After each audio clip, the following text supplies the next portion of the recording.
All right, so Jake's shooting right now, DC. Are you in character? Not yet. Hold on. Tell us when you're in character. Hey, will you scratch my balls? I have monkeypox. No, you know what the thing that's awesome right now is we got the couch over there. Yep. Only we're not bringing in a big star. We're bringing in Mindenhall. Yeah, we are. That's great. I mean, was it because we couldn't get anybody else, or because we just love this guy? Because the people, they love him. They do love him. Column A, column B, though. Look at those shorts, man. Bermuda shorts. So these have become the official shorts of Morning Combat, and I'm not going to say that I have the muscularity in my legs to pull this off, despite the fake kind of tan left over from the cruise. But I commit to the part. I commit to the brand. I don't know what I got myself into here. Well, if it's not Pornhub, it's definitely whatever event is coming up, because I think he studies on the fly like this right before we talk about something. Dude, I look terrible here. I look bunched up. The vaping, the edibles. Suck my fucking dick. This is what I deal with when I come in here. People are always like, "Do you script these interactions?" No, this is a journey. Our sound guy's dropping a deuce right now. This is the migration and growth of men. All over you, all over me. They do know I can hear them, right?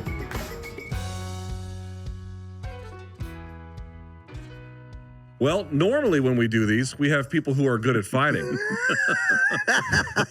But you can look at all three of us and tell that's not the case. They didn't show up this time. Instead, what we decided to do was we decided to talk about a guy who is maybe the very best writer we've ever had who has covered fighting. You know him very well. You've seen him on pregame previews. You've seen him on all of his work in various places over the years, ESPN, MMA Fighting. He is our friend and yours. Let's get to know a little bit more about the Iceman himself, the man in the hat, Chuck Mindenhall. Hi, Chuck. How are you?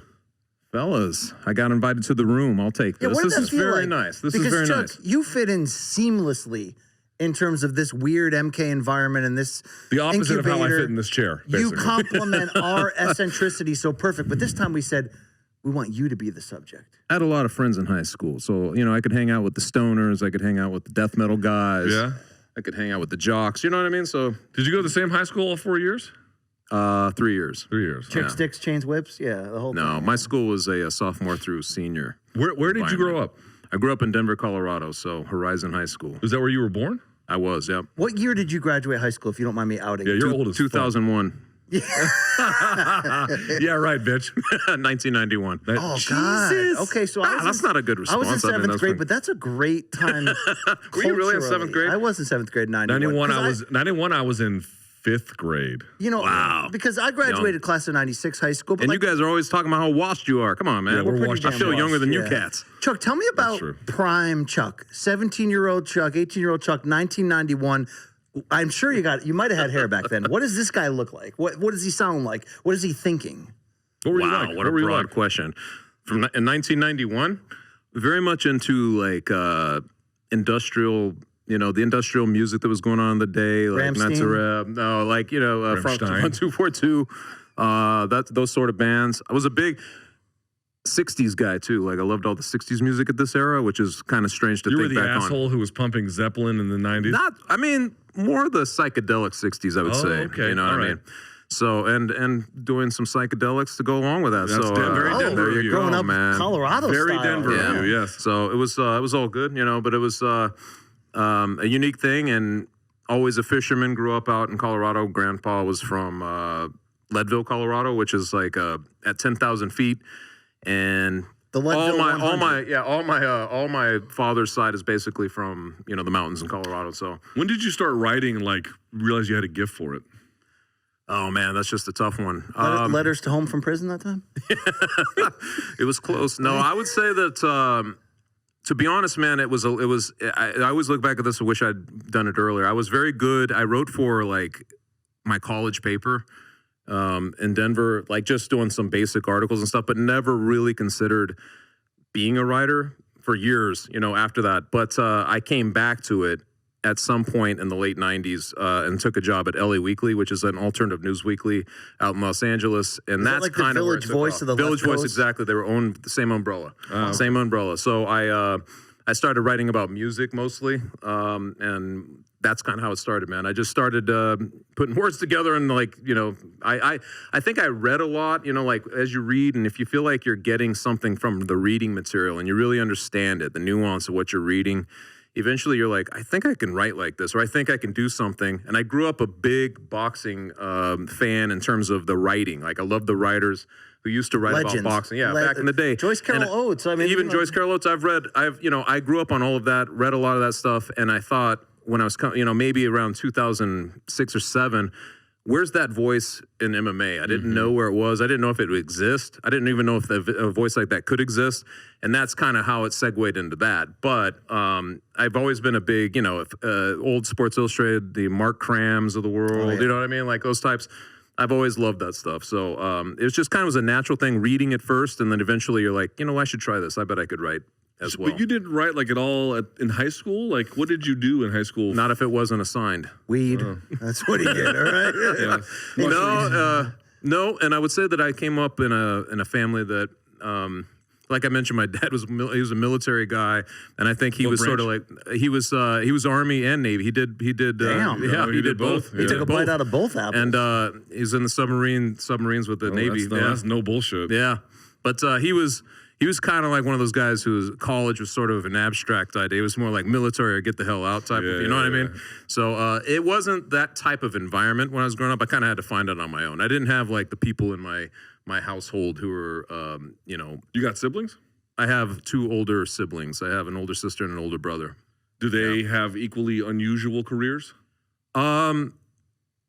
No, not as unusual. My brother's a mailman actually out in Yuma, Arizona. My sister is more of a stay-at-home, you know, type, but she does a lot of, she sells crafts, things like that. Like she does some stuff on the side. But yeah, nothing like what I do. In fact, I'm pretty sure when I talked to my side of the family that they're still not a real understanding of what I do. Exactly. I might as well work in pornography. I mean, well, that's sort of the truth. Well, I was excited because people know the Man in the Hat. They know you're writing for years. I've always looked at you, and I say this as a compliment, as a survivor in this industry. This industry ain't easy. There's not a lot of jobs out there. There's not a lot of full-time jobs out there. There's not a lot of full-time jobs out there that pay well. You've found work, made your own work. I was your editor at ESPN for a hot second when we had the All-Star team. Actually, we should say People this. forget that, man. Yeah. Like that's you and I have worked with Chuck prior to ever working with Chuck on MK for long stretches too. 2012, 13, I was one of the MMA editors when we were on there. You worked with Luke forever. What do you sort of identify? And I know everyone hates talking about themselves if they're not a gloater. You know what I mean?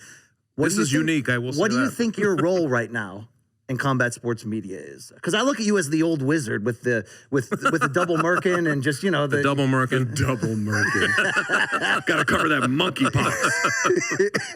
I don't know, to be honest. Really, realistically, and I mean, we were talking about this before, you know, with what happened with the Athletic. Just kind of, there was a reassessment period where you're like, maybe I don't want to be in this racket as much as I was. The writing aspect of it, man, it's like, you know, times change. From the time I started this game, writing was kind of, it was a big entry point for me to be able to do that. There were such things as Fight Magazine. I was doing cover stories for them. I was traveling around doing major features all over the place. It's just kind of changed. It's still over the course of valued as time. an art form. Yes. But now it's either a means to something else. Yeah, you mentioned this. You said, I think it was a Ben Folks thing. You said that like the writer, you know, opinion writing has kind of been lost through this whole process of, you know, opinion has moved to audio and video. Right. And I would say that that's kind of what I've been doing, you know, like we do a podcast at The Ringer now, and, you know, I do this stuff with you guys. So a lot of the stuff I'm talking about is in person. I'm talking about it, and it's that kind of ephemera versus the other kind, which is the printed page, which is already gone. I still prefer writing. Obviously, it was like the kind of the way it came up. I still prefer reading like my material if you're getting it. And you just want to understand something and its nuances. A good piece of writing still translates better for me, but you know, it is what it is in that sense. And I still write, and I think I'll be writing more as we go on. I wanted to take a little break from it, just given some of the, like you mentioned, a survivor. After some of the things that happen over the course of time, you're like, you know what, man, let me step back for a minute and take a break. We've all had that. Here. Look in the mirror. Should I be selling insurance? Is that more practical? Am I ever going to get there? For sure. Let me ask you though, why do you think? What's your best read on why opinion has? It's still we do a whole show on opinion. It's not like opinion is gone, But why did opinion go from writing to podcasting and video podcasting? There's a point when Seth Wickersham, I think that's his name. Like he's a writer. Like I saw a piece he did on ESPN. I don't know when this is going to actually run, but recently, there's an exhaustion that comes with knowing a guy is actually going to be thoughtful and provocative and actually have a nuanced piece. There's something about it. You got to commit, and I feel like that's where it is. It's just gradually went away where people want to commit to something that nuanced or long, especially long form It killed stuff. the institution of marriage, lack of commitment. Yeah. Yep, and by the way, the I was dying with the when you're talking to Uriah Faber on the I wasn't this couch, it was the one in Let's Vegas. talk about all the guys you train in their dicks. No, he said, I'm like, but he's like, hey, your dong is big right now, and you're like, you're ready to kill Brian. That was the best. I actually didn't want to kill him. I actually was. Dude, you know Brian. I mean, this is what he does, you know. It's the greatest. I think it's great that you actually roll that shit out when, a lot of people say that online and stuff. But anyway, where were we? I was talking about like why opinion writing. I think there's it is a commitment to want to read long form. So the long form thing, and this is why one of the big reasons I think the Athletic disbanded its combat sports coverage so quickly is because I think originally they're like, hey, you guys can do features, you can do what you want. This is we're going to play in your wheelhouse. But they realized it's not what it was. They realized that fairly quickly. And so I feel like there's some kind of, I don't know, like people don't want to commit to a long article. Now, do they still want to commit to the opinion article? I feel like my bigger strength over time was the column, right? Like you'd write a column about what was going on, big picture stuff, paint a picture of what was happening.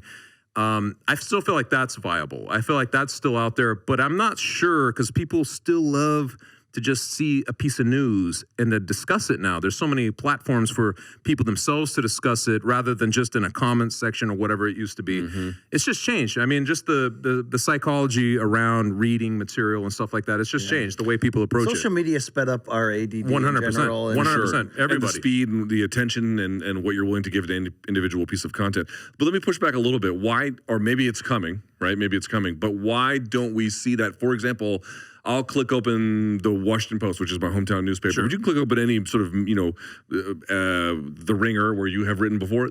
In other sports and in other fields of life, I feel like people are still reading. Like when I get my technology news, I definitely go to get my video technology news. I get my audio podcast, but I definitely read about it too. It seems at least somewhat specific to MMA. Well, which we do cover cage fighting for a living. I mean, come on. Is that the readership just not interested? You think?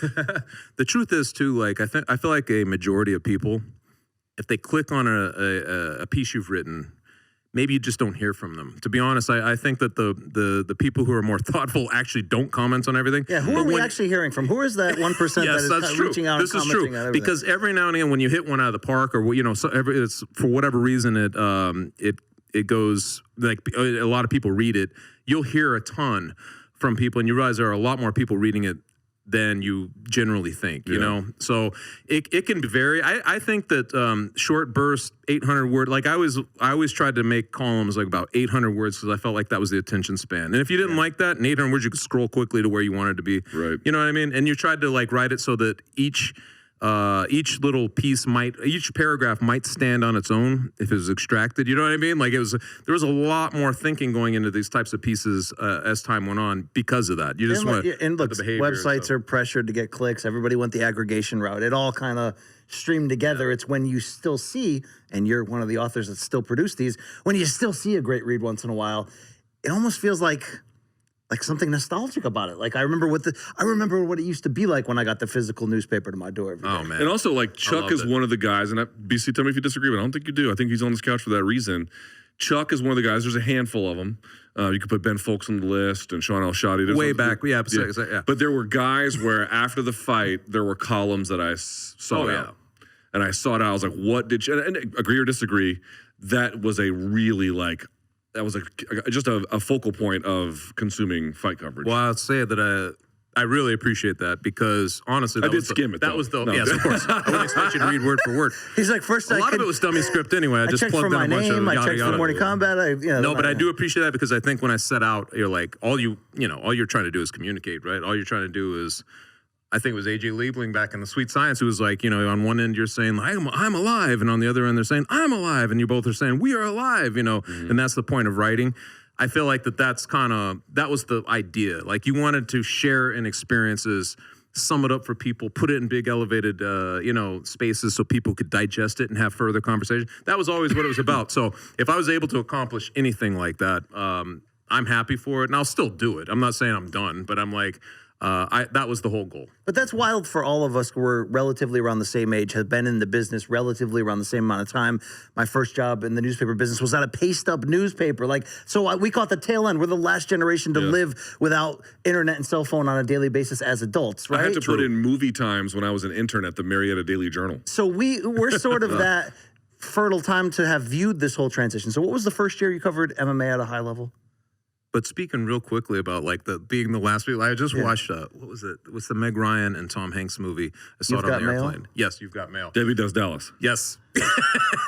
No, but You've Got Mail, and you see how much times have changed, because I believe that was a late 90s film. Yes. You can see how much has changed. Were they using AOL Instant Messenger? 90, somewhere in that range. Dial-up internet? Still, this was the very beginning where they're so excited to hear the little ding or "You've got mail" or whatever, and you're like, man, like things are just so different today. Like it has changed at warp speed, and we are the generation that has had to be in lockstep with that change and adjust. And not everybody has. Yeah. You're a survivor. You're still here at the highest level. What did you say was the first year you covered MMA at? The first year that I was editing a newspaper in the Inland Empire of California. I don't know if you know that area, but I wouldn't recommend going over there. Is that Interior Valley? Like it's like Fresno, San Bernardino and Riverside, where Ronda Rousey's at. Josecito. No. Josecito. Lopez and then Lorenz Larkin. Lorenz Larkin, that's right. Yeah, so it's like a big deserty area east of Los Angeles and Orange County. But how'd you end up there? So I worked at the LA Weekly, and through that, through knowing that and my whole experience, one of the guys from the Orange County Weekly started a paper in the Inland Empire, and he called me at one point. He was like, "Do you want to edit this paper?" So I did. I moved out to Corona, and it was like this big. Damn. I did it for a couple of years. It was so fun. What was that? 06? So that was probably in 06, yeah. Okay, and then Dan Henderson and Quentin Rampage Jackson were both in our general area. Dan Henderson was in Temecula, which was on the cusp of our coverage area, and I started writing about it for that fight. And then as it went to UFC 82, when Dan Henderson was fighting Anderson Silva, I was like, he's our guy, because we've been writing about him before. I was like, I'm going to go out to Columbus at the time and do a cover story on him and just cover this event. I hadn't really been to a UFC event, nothing like that. So that's how it happened. I went out there and I covered it. How did we begin? And it's not just a question for you, it's a question for all of us. You came in around 06. I started covering MMA editing and writing in 2012 at a high level. Before that, what's the biggest changes from then and now? Access, Dana White and the UFC stance. Wow. The way the audience consumes. When you look at the whole totality of it, where the sport was as a niche then and now pretty damn mainstream. What do you think? Because I feel like you have a unique vantage point from having started a site and seeing the traffic and the way the movements were going originally. You know what I mean? There's a million different changes. The media ones you've talked about, I think are quite big, actually. It's changed some fan behavior. Also, sports betting, I think.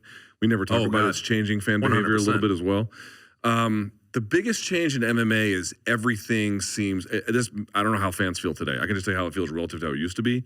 For example, MMA media used to, at my discretion, I thought this was a good idea when I was working in an editorial role, was like rabid about covering TV ratings. Because, dude, you just didn't know if these promotions were going to be here in 6 months. You just never knew. Which meant you didn't know if my job was going to be here in 6 months. Yeah, it's like, dude, and then you would see ratings start to slump, and you're like, what the fuck does this mean? And, so all of us were kind of figuring out in real time. But I think the biggest difference is everything seems so much more locked in, right?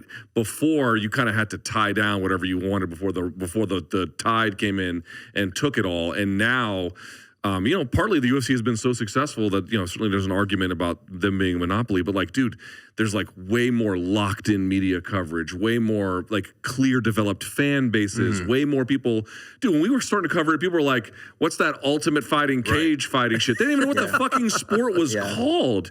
And now there is so much more cultural 2 years ago, awareness. my dad's like, there's still bare knuckle, right? You can punch in the balls like that. But at least, the He's thing talking is, about Keith Hackney, of but course. dude, it used to be, I swear to God, I would get, on occasion, I would do local TV TV in DC, and someone would stop me at the grocery store and be like, "You're that Ultimate Fighting guy," and I'd be like, "Sort of, kind of." And now every time someone asks me what I do, and I tell them, blah blah blah, they're like, "Oh, you cover MMA?" Like they know the term. Yeah. There's MMA, dude. MMA was like, it was on the rise, but you just didn't know if the bottom was ever going to drop out. It seems like that's not we're well past that. A huge fight and a collective fight for legitimacy. I feel like everybody, and then legalization in various states. There was always this like us against the machine, the big guy type of thing, and now it's like, dude, it's all pretty settled. There's been a lot of fights that have been turning point fights. Obviously, the UFC puts a lot of romantic nostalgia on Griffin Bonner 1 for rightful reasons of what it did for them. I've been at ESPN since 2005. I remember a time when you know, everyone knows when you couldn't even get ESPN or MMA or UFC talk at all. But I remember the Rampage Chuck match. That was big. UFC 79. And it coincided with Chuck on the cover of ESPN magazine. And Sports Illustrated got involved. It was a big deal. I think that was the first one where I felt like the mainstream people at ESPN, the bosses behind the scenes, were like, "We need to at least watch this. We need to at least take note." Too bad Chuck got beat, but yes. And you know, there was similar shifts when Lesnar and Rousey came around, and everything's changed through the McGregor era with the vitality of all that. But when you look back at the early days, for either of you, or Chuck, I'll start with you. Dealing with Dana, what's the difference? What was Dana like in the pre-2010 and the pre-UFC 100? What was that? But this is also pre-social media too, in large part. Well, I mentioned going to UFC 82. They had an event at whatever it's called, the Nationwide Arena, whatever that is out there. They had an event there before. It was like the Thursday night or the Wednesday night or something like that, with all the fighters and some media. And but it was like just kind of a mingling atmosphere. And Dana was the chief mingler. He was just out there kind of shaking hands, talking to everybody. You know, I had a 5-minute conversation. I remember Vinny Magalish, who was, you know Vinny Magalish. He's still around, dude. Yeah. He was, he was working with Team Quest at the time, helping Dan Henderson. So he was kind of walking around with me, and he introduced me to Dana White, and you know, just kind of sat there and talked to Dana for a few minutes. It was, I mean, that's the way it was back then. There was no real big expectation. It was just very conversational, and it was still him kind of selling you on the product, which was just a complete difference of what it is today. Yeah, I think that's why Dana still has such a hard-on for newspapers or guys that came from newspapers, because he was out there on the front lines going up to the Kevin Iolis and convincing them and their bosses to cover it. I mean, obviously the tables have shifted through the years in such a big way. Man. Do you guys miss at all that old renegade Dana? And I don't mean the one who's putting out the video against Loretta Hunt, and a lot of missteps that we can all be glad were generations ago. But that Dana that was fighting to keep the brand above water. Do you guys kind of miss that spirit out of him? Kind of. I do. I will tell you this. I don't know if I miss it in the sense that I was ever a fan or not, but I'll say this for him, the guy, you know. And really, you can make there might be, I don't know the ins and outs of his medical history, but there are certainly issues with his hearing. He did have a public spat with Meniere's disease, which he had to seek treatment overseas for, which obviously, you know, we don't wish ill health on anyone. I would say this, dude, that guy, and from you know, even before Tough, but really 2006, maybe you can go back to 5 post Tough, all the way up till the sale of the UFC.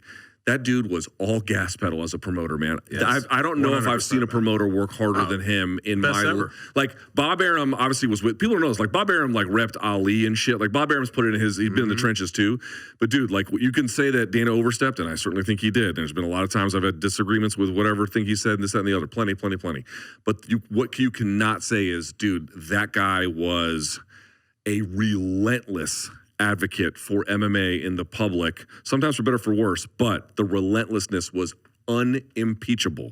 He promoted MMA and the UFC certainly, and more UFC as hard as he could. Enthusiasm was infectious. It was. His enthusiasm, the way he viewed it, the way he was presenting it, the way he cared about it was infectious. I always give him credit for that, because I think that the way he talked to media and stuff, the way he sold the fights, it wasn't even selling it. I really believe he was telling you what he thought at the time. I think he cared to that extent. It was his baby. You know, he wanted this thing to go across, and he did everything he possibly could. If there was a new piece of media there, like a new media outlet that was looking at it, he would make time to go and talk to that person and give them whatever they needed. You know what I mean? He would do those steps. And he like you mentioned, Loretta Hunt, he would get very upset when he felt like people were not looking at him, which was also very strangely so Dana's personality, it kind of came through during those times, right? His whole, the whole gamut of who he could be. I know that he got mad at Sherdog I mean, he got mad at Sherdog for running a piece on Ben Askren when there was an event, and he was black, you know what I mean? Like, he was doing stuff like that was just, it showed you the full extent of how he thought, but also he did care. But I do kind of miss that feeling of you'd show up and it was like, you felt like he was everybody was kind of in on it together to get this thing into a legitimate space, it was contagious. you know what I mean? It made the weird. fighters, obviously, and this has been it's weird now in light of all the fighter pay talk currently in 2022. But he made the fighters fight their freaking asses off, not just to keep their job and to get to the next level, but to keep the brand afloat. It became almost a contagious sort of like say it without say it. Maybe you still say it in a locker room to fire the guys up. You hear those speeches on the old Tough episodes. But I feel like it was contagious to the level where people were like, if I go out there and fight my ass off and match Dana's spirit and his energy, we're gonna get paid tomorrow because they used to put. They would have after the weigh-ins, they would have everybody just sit on the whatever arena it was. I saw this a couple of times where they would just have everybody who was going to be competing sitting in an area, and Dana would address them. Do you remember these things? Like he would address. It was a pep talk. A pep talk saying like he was basically saying, "Hey, there's performance bonuses available. Go out there and put it all on the line." Like crazy to actually think about in today's day and age, but he used to do that too. Like he would just every single thing from monitoring the walkout songs. You know what I mean? To just about every element he was in touch with. He was literally paying attention to. The only thing I would say in media too, like Chuck, he paid attention that way. Chuck, what do you think about this idea though? Like it can be both things, which is to say, on the one hand, can we commend Dana for like, just in your words, like enthusiasm, relentlessness, just pushing the brand and the sport in a way that perhaps no one else even could have at the time. At the same time, some of those practices, as they got grandfathered in, that just kind of turned into like arguable monopoly over time. Like how much control they exert. So like, I appreciate the effort. I appreciate the effort, but there is a larger question about some of that stuff, right? I was having a nostalgic moment. Okay. Sorry, bro. Well, absolutely, and that's really with the. So context, once the context and everything starts to catch up, obviously that delivers us in the state we're in now, which is unless you're a shill for the UFC, you're paying attention on levels that you weren't back then. Right. You were letting a lot of things go back then because everybody was sharing in that enthusiasm, to be honest. And if you really went back and looked at pieces pre-2010, I mean, there's really not a lot of negative media. I mean, unless they're not trying to cover the sport for real, they're just dipping their toe, almost everything was completely positive. You know what I mean? So it's like it was that kind of environment. So yes, looking back, and I think that's why in some ways the UFC doesn't like to be too nostalgic too, because of those types of things, the lawsuit, the things that were going on, some of the things, absorbing strike for all that stuff. You know what I mean? Like just everything they were doing at the time. What was the first good paycheck you got in MMA? Ooh. Are you looking for dollar value, or are you looking for the situation? I mean, like when Still waiting. I got to take a whiz. I mismanaged my intake. Okay, hold on. Before you go, let's have a little conversation. I mean, you shall guys we? can keep talking, Yeah, that's fine. We will. Let's have a little revisiting of the events here. Before we actually went live, you got mad at me for getting up to go. Here we go. Well, Number look, here's the one. deal. You sat and here there you are mismanaging for 10 the event. minutes on your phone, and then when we're finally about to go, you're like, hold on, I gotta. Order one of those little urinals, Yeah, can I just? My grandfather would piss in the bottle on the drive to Florida with a full family in the car. No, from now on, you're wearing Depends, and that's the end of this conversation. Yes, go pee. This couch is getting You wildebeest. Milk Boy Seltzer over here. It runs through me quick. He is actually. I bet it does. First big paycheck. Well, I would say that like the Again, fight, when I say big paycheck, the first thing where you make some amount of money where it was worth it. You're worth your while. Yeah. And this was important because I feel like a lot of people to this day still accept almost no pay just to be able to cover the sport, even as a part-time hobby. I know. So many people do this. I didn't want to do that. But the jobs I was doing early on in the sport were like, I did a Brock Lesnar piece for Fight Magazine in 2008. I went out to Alexandria, Minnesota, where he was living at the time, and did this piece on him, wrote the piece, and You bet him and everything. Yeah. I mean, one of the rare times where I was like, I mean, he doesn't really grant that sort of thing. So it was like one of these big moments. But it was one of the first things I did that you're really on site and you're doing a piece like that. And they really liked that.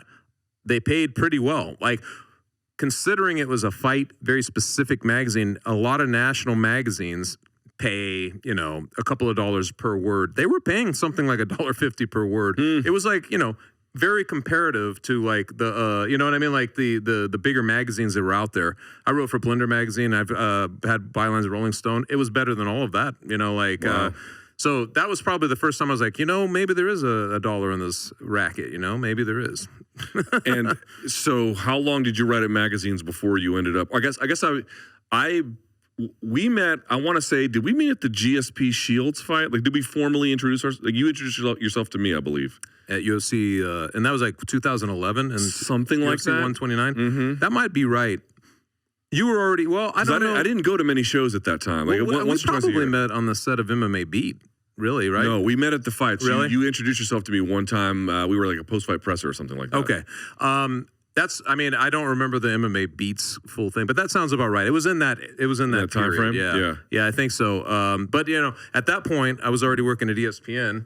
So from 2010, so after I was doing the fight magazine covers, I think I did like 12 of them. Like I did a bunch. Jesus. So I was flying out to Vegas to talk to Joseph Benavidez, you know, guys like this that were players at the time. Was that pre-Megan? No, she was, but it was secret Megan, right? Did you get an early feel at? Nobody knew, like nobody was really talking about it. Did you think they would last back then, Chuck? No, come on. I didn't think. No, I didn't really know. I didn't care. But she was with Glad you're here, Brian. Glad you're here. I love the old. And then I started ESPN, and then you know, and then it like, you know, it took off from there because at that point you're writing for ESPN, and you're doing whatever they're, you know. We had a dream team going. ESPN spent so who money. was the dream team? Okay, the lead editor was Darius Ortiz. Remember him? I was the backup editor. Your writing team was Brett Okamoto, Josh Gross, Chad Dundas, and Chuck Mindenhall. That's right. That's a staff. That's a staff right there. We had Franklin O'Neill.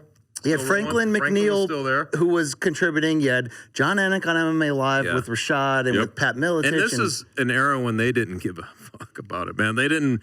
I mean, we had to fight for every scrap, you know, like that type of thing. You mean like for folks who may not know, like to get an article on the front page of the host site, so ESPN.com, I remember when we went to would UFC, be hard to do. Like they're going to be stingy with that real estate. UFC 134 in Brazil, which ESPN was good enough to send me out for. I did a bunch of stuff there, and I remember on fight night going on there, and it was a big deal if you saw it on the front page of ESPN.com, and it was. And I was now you go and it's like plastered on Saturday. But at that moment in time, I saw my byline, I saw that, I was like, whoa, I've made it. And that was like whatever year that was. Dude, and listen, there's all kinds of good and bad parts to the ESPN embrace of UFC, but it's a fucking full embrace. Well, boxing too. I mean, it wasn't that ESPN didn't always have Friday night fights, and occasionally they dip in and get a good boxing match at championship level. But I left ESPN in 2017, then UFC comes a year and a half later, Top Rank Boxing, now they're doing pay-per-views. Right.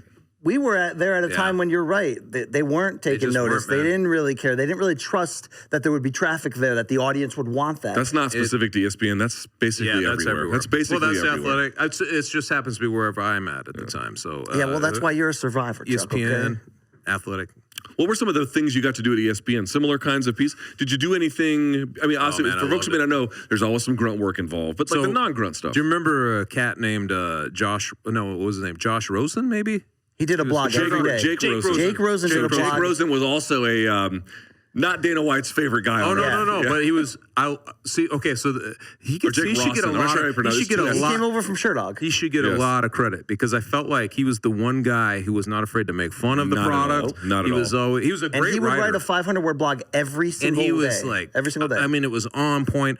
And I remember seeing it. He was doing that, and when I came into ESPN, I was like, I'm going to do the exact same thing. Like I was going to do exactly what he was doing. And so that's what I did. And he kind of disappeared because I guess they were just kind of doing like a partnership with the Sherdog at the time. But once they had actual writers on their own payroll, I guess I kind of replaced him. He still showed up, like we did like the hot button debates and stuff like that. He would still show up. I don't think he had a big interest in continuing at some point. But basically, I tried to just take the baton, what he was doing, and do it exactly like that. So I was hammering columns, opinion things, just as much as I possibly could. I was writing 3 things a day sometimes. You were just like constantly just hammering that out. But the most fun I've ever had was in those early days at ESPN because it was just like they weren't over monitoring it yet. Like, so they were sort of letting you just kind of like. They put a little money into it. They tried. They put the money into it. I went to a ton of events. It was the first time I started really traveling with the UFC and going to a lot of events and all that stuff and getting to know everybody. So during that boom, like I guess it's my own boom period, but it kind of coincides honestly with the boom period of MMA. It really does. yeah, that was. I mean, I was just. It was great. I mean, the whole thing. We mean it when we say you got an incredible Q rating. You fill in on our show. People are like, man, I just love Chuck. Can't they find more roles for him on MK? Can't they just mix him in there more? Why? Just need you guys to be on vacation. Why have you lasted so long? Why do the people love them some Chuck Mindenhall? Put it into real words. I don't know. But I tell you, it hasn't always felt like they love me that much. I'll tell you, man, there's been a ton of times where I've taken a lot of heat. But I would say overall, over the course of time, now this could be a criticism too, like maybe people don't hate you enough, you know?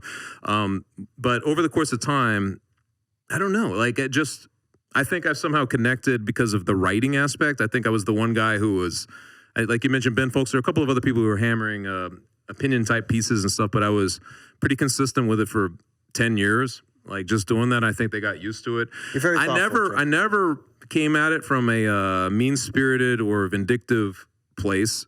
I tried to keep it, and I was not afraid to write very scathing columns, but I think that I always tried to keep it relatively, look at this, relatively, I think they want you liquored up. benevolent. You know, like where you're trying to be not uplifting, but just you're not trying to be a negative in the space. Not trying to be cruel. Not trying to be cruel. Yeah. And actually having that empathy and things. And those things really are nuanced things over the course of time. There are a lot of people who write about the hype of games before the fights before they happen, but there's very few people writing empathetically on Sunday morning about what just happened to this guy who lost or whatever, you know.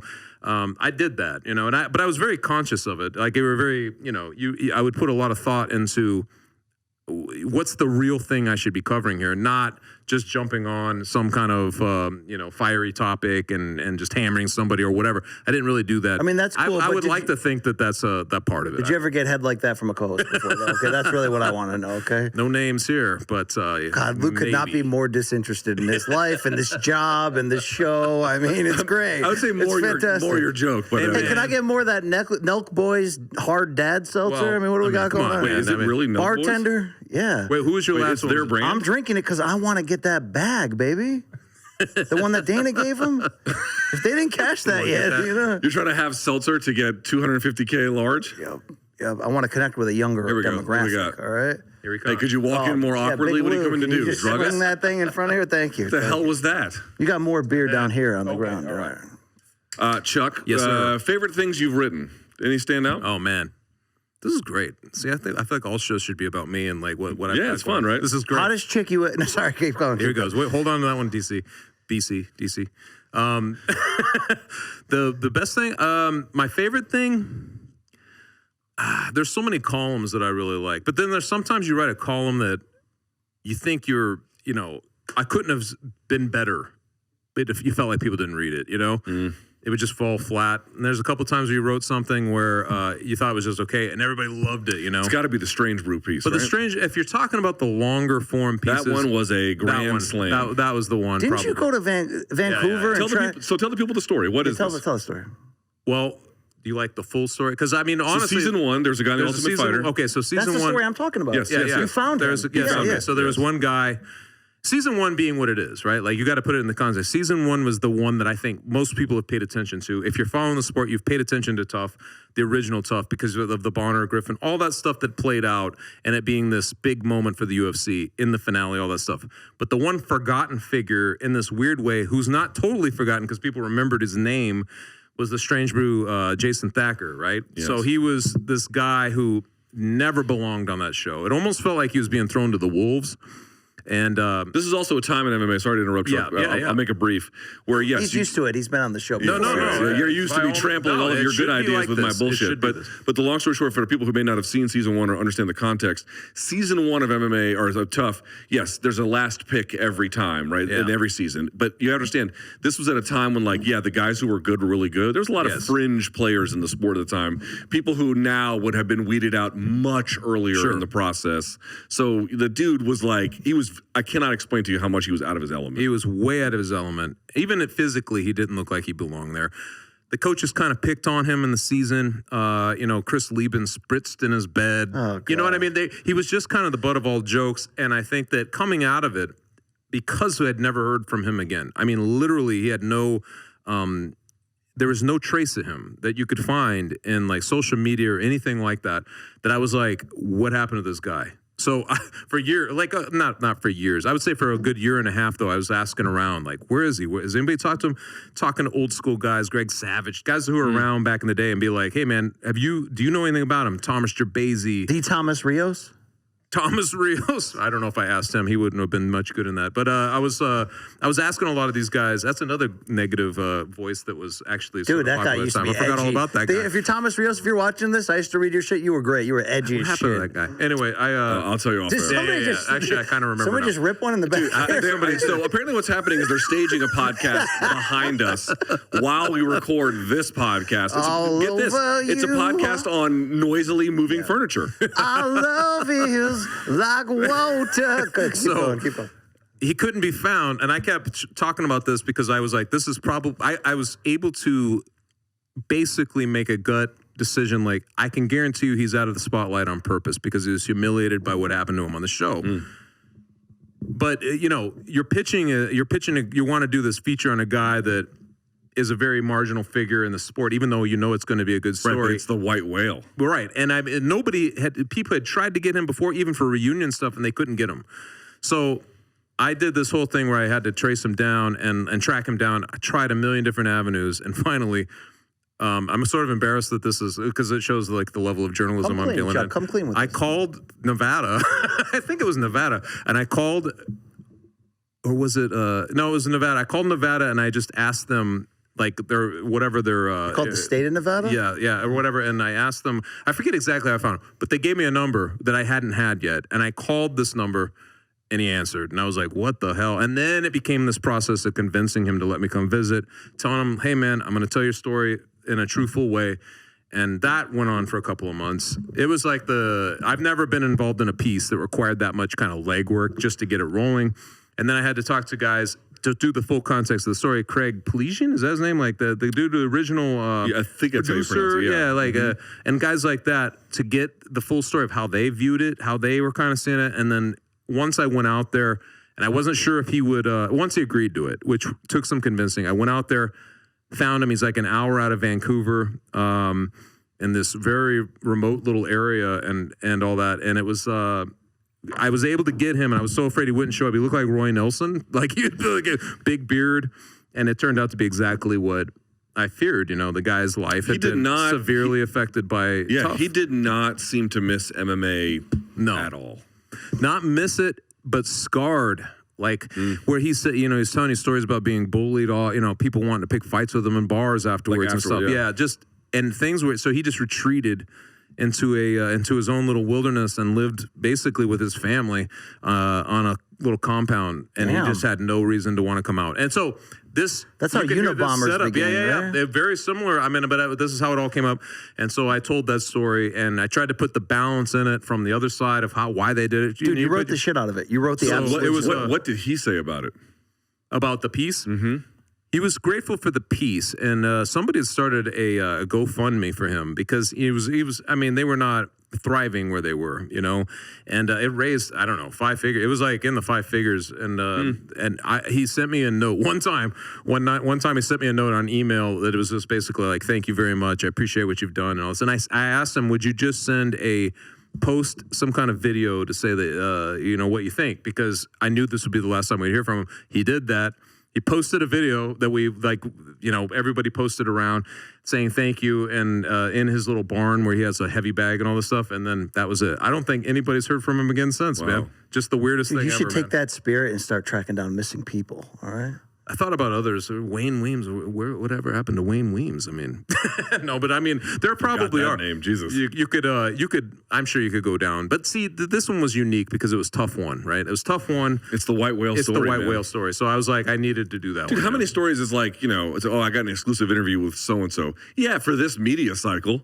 The next media cycle, someone else will get the exclusive or whatever the fuck. And Did you ever find Just Bleed guy? Was that you? Who found him? No, it wasn't. Somebody found him. Oh, the dude who was like the original, like, fucking, you know. He did some time. The original. Yeah. Somebody did do a piece like that. It was you as a fan, basically. It was close enough. Same spirit. Same at least, spirit, certainly, as you bring to the show. Thomas Rios. Wow. Yeah, I have a story about that, boy. Let me tell you. Wow. Chuck, speaking of R. Kelly's favorite 90s song, All Over You, All Over Me. Okay, he just went to jail. Chuck, Chuck, what would you say? Because I've always said the most 90s man. song. You guys were much more strict with Uriah Faber. But anyway, go ahead. Is Semi-Charmed Life by Third Eye Blind. It's just when you hear that, it's the most 90s pop rock, Changed amazing. the radio station. What is the defining 90s song for your mind? Oh my God. For your ears, for your you soul. because there's different. There's really different eras. Because if you're talking about the Nirvana stuff, I mean There is a split in early and late 90s. Because once you get to the mid 90s, there was a lot of vanilla, which you enjoy. Well, we had real grunge in the early to mid 90s. Then that obviously became pop grunge once they found money in it. But unfortunately, then that became the Woodstock 99 boy bands, like new metal, all that bullshit, man. In between, there were a few hits or a few jams. I mean, if Machine Head by Bush was on right now, I'd be like, I mean, breathe in, there's so many. Breathe but in. they were all different. They felt like, because I guess it was the last great time for radio, you know, a monoculture where everybody's listening to the radio. I know. Dude, when we grew up, I told people this. Like the guy who was the local morning DJ on your rock station. I know. That dude was a fucking celebrity in town. Yeah. So, but it felt like there were many eras within one decade. But maybe Filter. Hey man, nice shot. Hey man, nice shot. That is a hell of a track. That's a deep dive right there. Is it? I felt wish like I would have met you. That was a great one. Wasn't that the lead singer's song to Kurt Cobain? Isn't that right? Is that what it was? I don't even know the. Okay, so here, let me just preface that by saying I read it on the internet. I cannot vouch for its veracity. I felt like it was about some politician or something, but I don't remember the story, to be honest. Maybe you're the guy. You're like the resident. I thought you would go a little more mainstream for your like song of the '90s that defines the '90s. That when I hear it, I think about the '90s. It. Semi-Charmed Life, okay? Is it? Maybe. It really could is. be. Or Alive. I mean, there's a few in this category, okay? Yeah. Fluke has, and it looks like Sepultura, I guess. You say that like you're shitting on a band. Come Rape Me by... Were you into punk music at all? No, so back at the time, I was probably listening to the same kind of bullshit rock that BC was, to be candid with. A little on the heavier side for sure. Because I definitely I liked Slayer in high school. I liked Metallica in high school. Okay. But I didn't... The shit I'm into... Yes. I mean, Pretty Hate Machine, it got a lot of people's attention beyond that. Yeah, but I was also listening to Helmet and then eventually Pantera and shit like that. So I'm a little bit. You're a little bit on the outskirts of the mainstream radio. Yeah, a little bit. That's all right. So was I. I saw my first concert was Collective Soul. I mean, I'm a bitch. So lame. I Right? love that. Yeah. You like the live. You like live. I do. I've seen live a bunch of times. You know, yeah. They got a pop in the back. Yeah, they're what a loser I am. Wow. Sorry about that. Chuck, what's the look? I don't care if you think this is a bullshit question because it gets me going inside. All right. Let's see. Where were you pointing? It wasn't his drink. I'll tell you that much.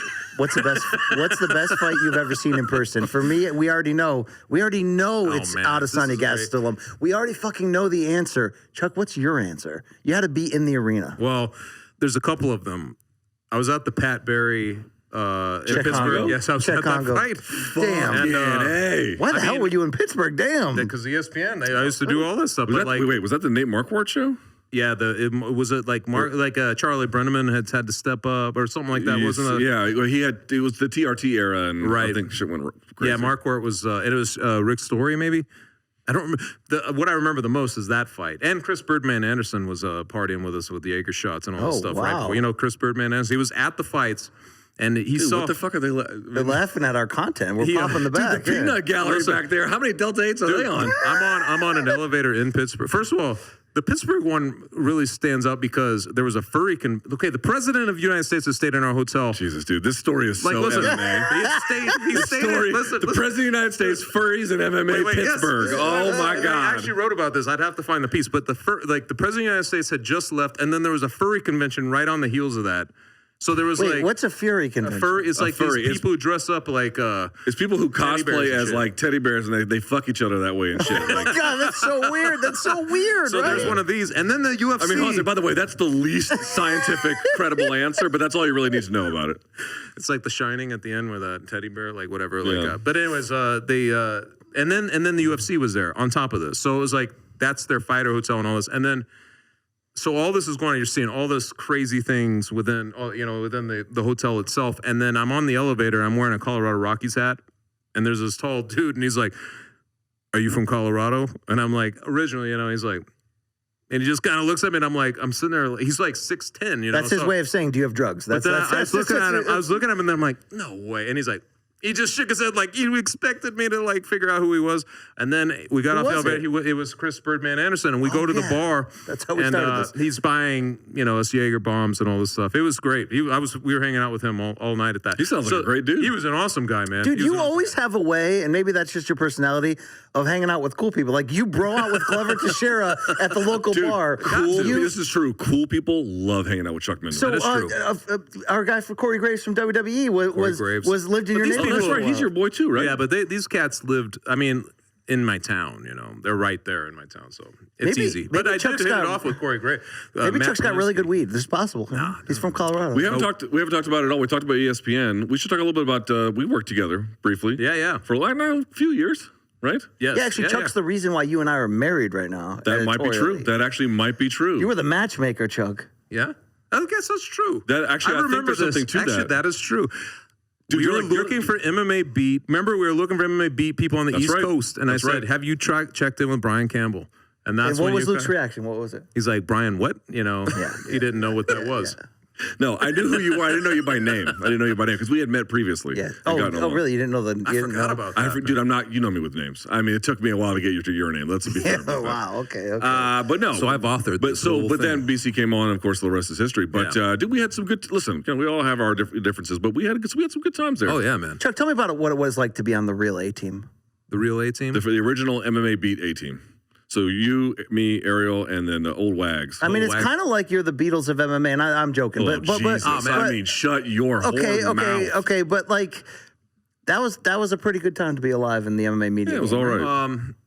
I thought that crew. I know you were talking about ESPN's crew, but I thought that particular crew was about as good as it gets because everybody had their lane essentially. Like Wagenheim was the drug lane. Well, not just yes. So Jeff kind of entering the space as that guy, but like I'm talking about the MMA fighting crew in general because you had Ariel and you who are you guys are doing what you do and you're still doing it and people are paying attention to that. But you had Mark Ramondi was there and Sean El Shadi and Esther Lynn who's the best photographer. You had everything like that.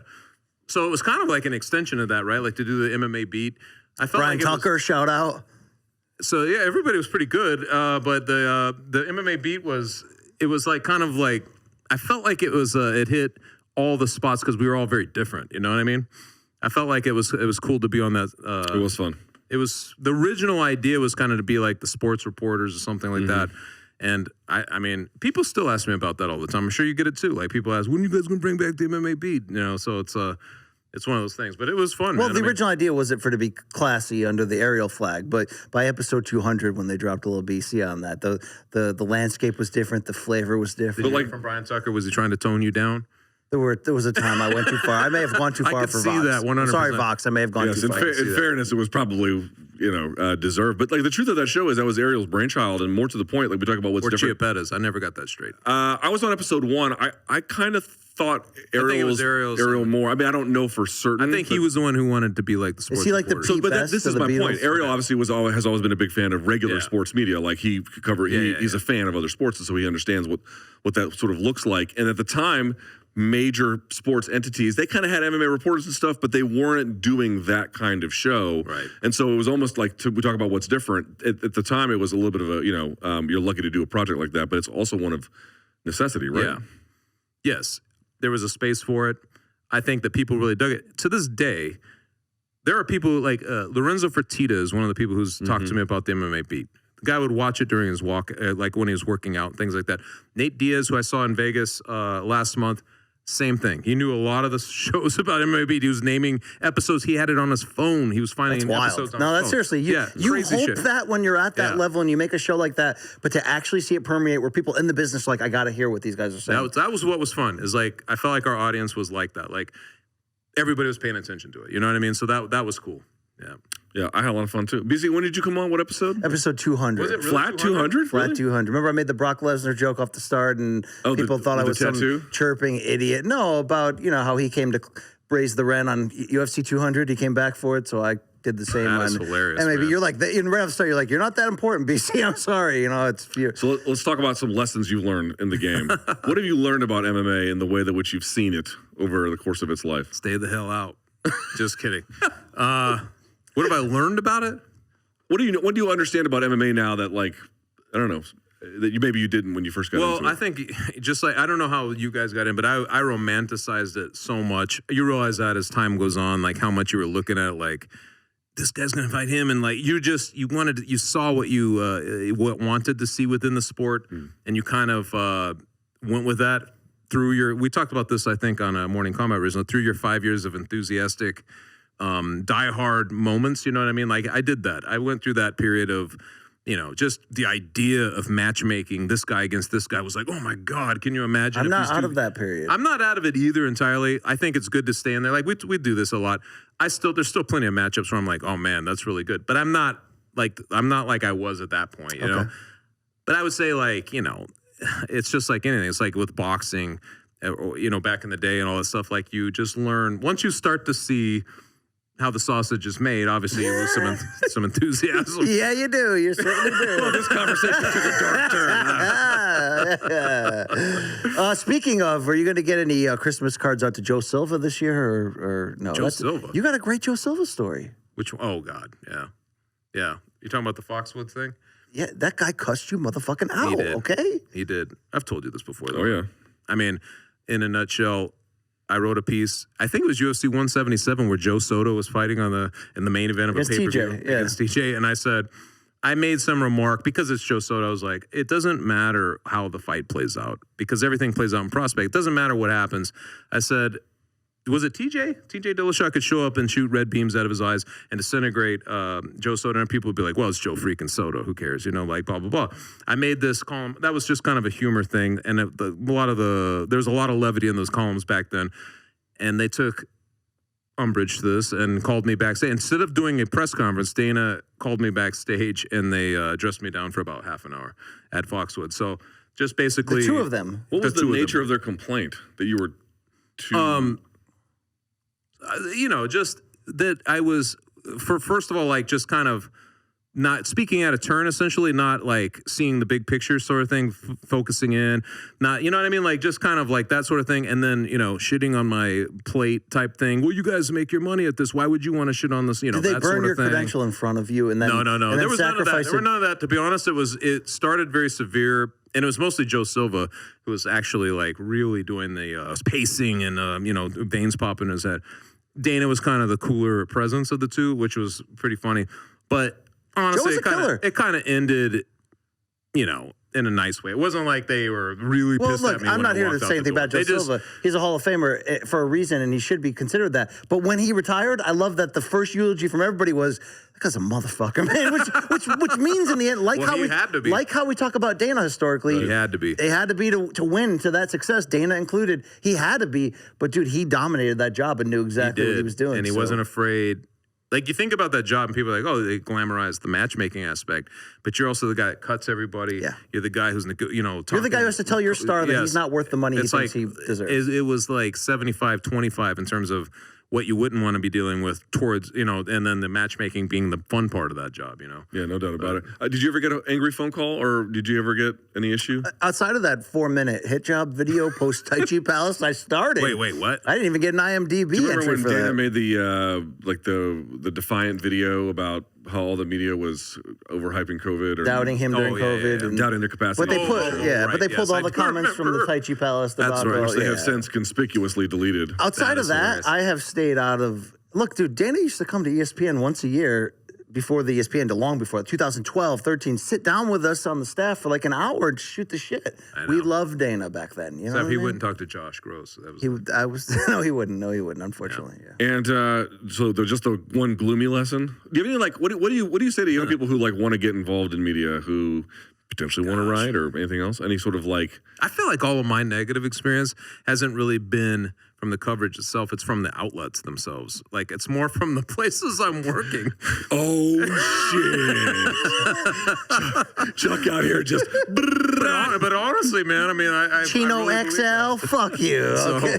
to be honest, I mean, like, that's kind of the game. Like, I feel like the game itself, if you're rolling with the punches, no pun intended, but if you're rolling the punches of the fight game, you're going to be fine. But it's really your outlet itself. Like, are they allowing you to be creative and be who you want to be? You know what I mean? Like, are they allowing you to do what you can do? and you know your talents are, that's really what it comes down to. My biggest gripes would be more in that realm than actually what the sport has delivered or how it's turned or anything like that. Yeah. Yeah. I'm surprised to hear that a little bit. Yeah. Not that you would be at odds with other people's creative vision, especially when they have power, but that the industry itself, you've had some pretty cool experiences though.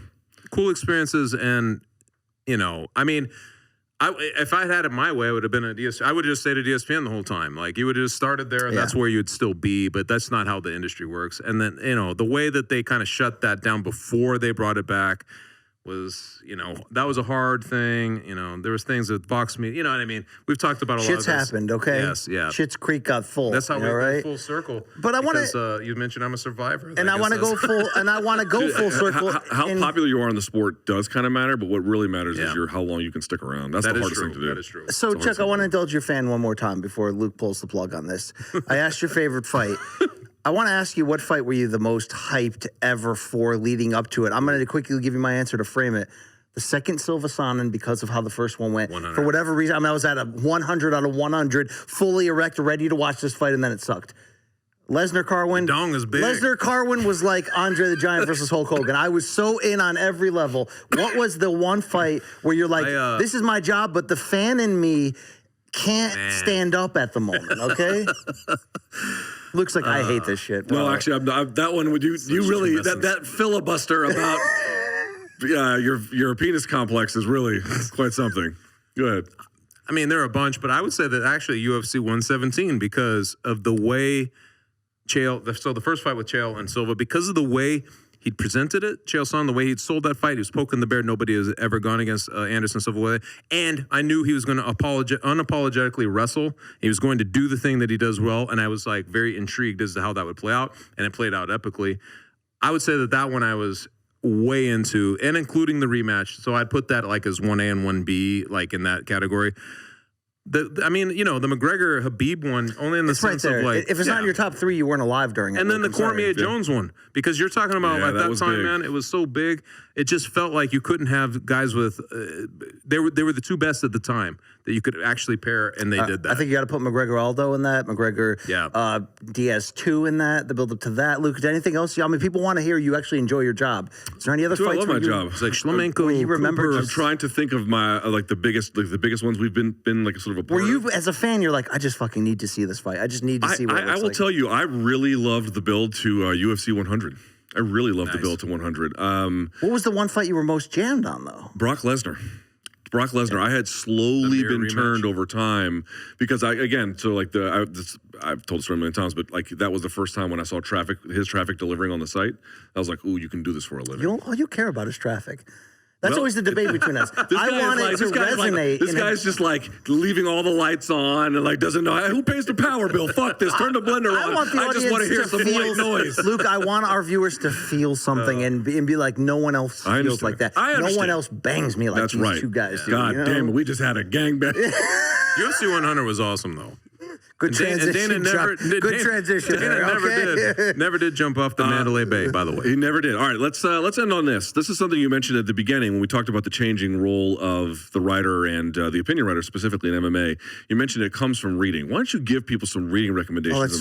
That's the last question. Why don't you at least ask them historically which members of the women's strawweight division, right? I mean, come on. You know okay, we don't have to make it the last one. Fine. We've already plugged that. Yeah, we have. That's right. Okay, first of all, I didn't know reading was lame. Okay, that's new. Remember when you had Fedor? You're like, yo, Fedor, tell me about Russian literature. Dude, this is like the old Bill Hicks joke. What you reading for? No, not what am I reading. What am I reading for? I read for a lot of reasons. Give me some recommendations. Man, The Sweet Science by A.J. Liebling. I still think that's the first thing anybody should read. I feel like it not only informs you of boxing's past, but it carries, it classes up the sport, man. It classes up the sport, but also just carries the vibe of the fight game. It's everything you'd want to know about the fight game. Yeah. You know, like I would Four say that Kings one by George Kimball. Come on, put it there. Four Kings. I've never read that. I've never read that. It's great. Is it good? It is so great. Oh well, no, I'll read that one. Gosh, man, the Joyce Carlos, and I don't remember. On boxing, I think. On boxing, I think it's just that, right? Like just on boxing. Very good. I mean, it's just because it's a whole different perspective. It points out a lot of good stuff. Mark Cram, The Ghost of Manila, is very good. I mean, these are just kind of the old school boxing ones. Eisenberg, what's that? God, he did one too. I'm horrible with the titles actually. When Jerry I Eisenberg? Yeah. He did one about kind of like he kind of connects heavyweight, the history of heavyweights, and I read that one. It's really good. Because boxing is older, you get a little bit more of those like deep feature. But see, that's what pieces like that. I still You should think be that that the for best. MMA, Well, dude. You should That's write. who he writing has was, been dude. boxing. That's who the You fuck should he write was. not a book, the book. Yeah. Chuck, you should write the book on All right, I'll do on. it. I'd love to actually. I really would love to do that at some point. I think that's a I'm thinking about You're finally M- to the MK point. Publishing You got to House. kind of marinate in the sauce, you know what I mean? Like Yeah. we've been in this sport now. I've probably been in 15, 16 years. Yeah, give or Now take. you're getting to a point now where you could actually do something like that, and it would be wise because you've been around it that long. I'd like to you know? ghostwrite Cheyenne Vlismus's autobiography. Yeah. Oh, that'd be good. Yeah. I'll ghostwrite that whip. You know what I mean? Yeah. Oh my fucking! Wow. Aren't you glad you stayed up for this? Oh Jesus! Remember when you Lord. used Where to the hell is our remember when you room used to service? join the action and drink margaritas and have fun? Now your organs are failing. I mean, Yes. Now I'm just shitting blood every 2 hours. It's great. oh yeah. All right. On that note, Chuck. Do my yellow teeth mesh well with this couch? I mean, let's be fair, right? I hope I've answered all of your questions. Chuck, welcome okay. to the MK Couch. Yes, thank you. We are delighted to have you. Hey, man, we will, as you know, we'll have you back very soon. And if people want to check You're out like, your we're stuff, filming something in 5 minutes, so we'll have you back right away. if people want to check out your stuff, just very quickly, how can they find you? Well, they can find me on Twitter at Chuck Mindenhall. At Chuck Mindenhall, and I don't even know what my Instagram You're is. It's like themyth.com, bro. Themyth.com. Yeah, themyth.com is where I do some writing. MITH. Yeah, you can purchase the hats there. Thank you for the plug again. I can't believe we didn't even get into the Boston Scally caps. Didn't even get into Oh, that. we should do a bonus clip very quickly. Yeah. When did you start wearing those? Like it's helmet? When did you get old, which hat am I Chuck? wearing? Yeah, I got old very early. No, I was. I don't know, to be honest, man. I think actually, it just kind of started off back in like 2010ish, maybe. Yeah. Nobody wore these caps. You know At what I the mean? time. Nobody really wore them. But I just wore one once, and then people. I don't know. I don't even know. It just kind of became a thing. I mean, LL Cool J wore the Kangol. You know? Yeah, I guess so. Yeah, but he banged a lot while wearing that. You know what I mean? Do you think You know what I Chuck mean? could play Anakin Skywalker in a remake of Episode 6 of You Star love- Wars? you love to Okay. mention this. I think. When the helmet came off. Maybe if I've seen them without it. I have. no, it's just it's a combination of my pale skin Yes. and the fact that you don't see me without it. too Dude, often, you know. just look at yourself in the camera right now, BC. I mean, look at you. What a dumb tea. What a dumb tea piece of trash. Lay me down. Our love is like water. Once again, we went 5 Been minutes too down and long. Luke. You did it again. abused for being I knew to pull the plug at the right time. All right, Chuck, good to have you, my friend. We'll Thanks, see you man. again soon. Appreciate it, guys. Everyone, Thank it's you. Chuck Mindenhall. MK, we're out.